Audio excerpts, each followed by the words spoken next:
The Miracle of the Mangroves.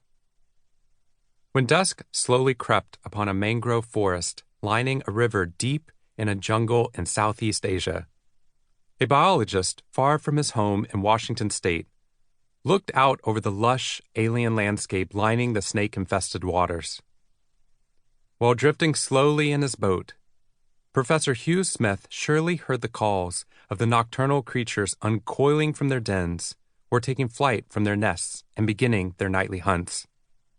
I can envision how the water must have shimmered under the light from the stars, unspoiled by the light pollution that existed in the remote cities. What happened next on that humid day in 1935 is part of recorded academic history. Smith looked up at one of the mangrove trees, and suddenly the entire canopy glowed as if a lightning bolt had shot out from the tree instead of striking it. Then all went dark, leaving a burned image on his vision. Then lightning, as it sometimes does, struck twice. The entire tree glowed again, then went entirely dark again, twice in 3 seconds. Then, in a reality-bending moment, all of the trees along the riverbank suddenly glowed in unison.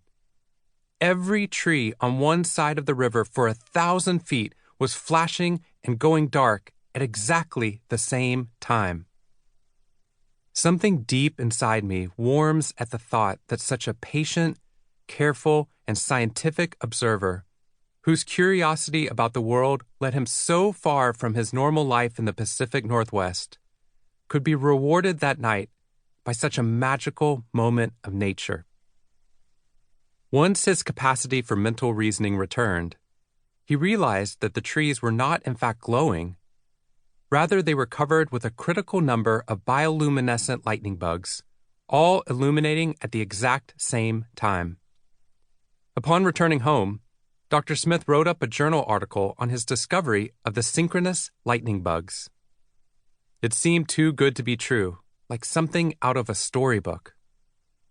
I'm sadly unsurprised by the next part of the story. He was not believed. Biologists ridiculed his account, even calling it fabricated. Why would male fireflies glow in unison, which would only decrease their chances of distinguishing themselves to potential mates? Mathematicians were equally skeptical. How could order come from chaos in nature without a leader to direct it?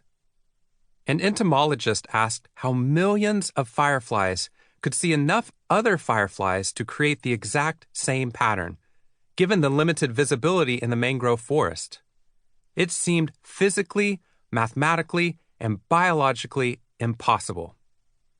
Yet it wasn't. And now, thanks to modern science, we know how and why. Turns out that this puzzling behavior actually serves an evolutionary purpose for the fireflies. As published in the prestigious journal Science, researchers Moiseff and Copeland found that when lightning bugs light up at random times, the likelihood of a female responding to a male in the deep, dark recesses of a mangrove forest is 3%. But when the lightning bugs light up together, the likelihood of females responding is 82%. That's not a mistake. The success rate increased by 79 percentage points when flashing as an interconnected community rather than as individuals. Society teaches that it's better to be the only bright light than be in a forest of bright lights. After all, isn't that the way we think about success in our schools and companies? We want to graduate at the top of our class, get the job at the best company, and be chosen to work on the most coveted project. We want our child to be the smartest kid at school, the most popular kid on the block, the fastest kid on the team.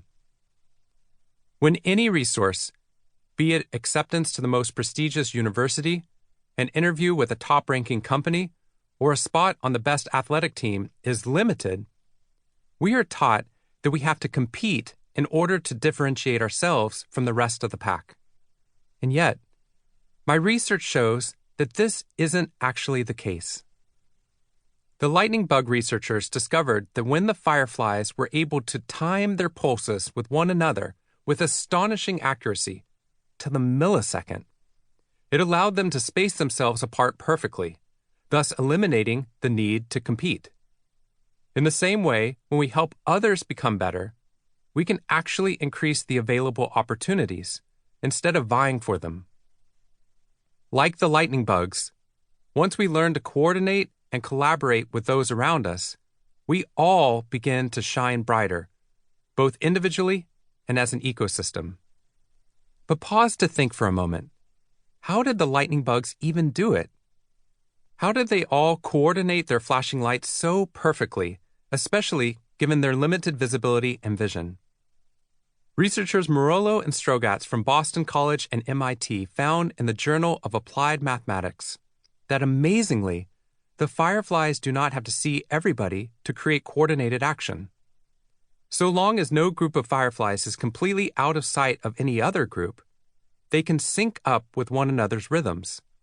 In other words, it only takes a few nodes to transform the entire system.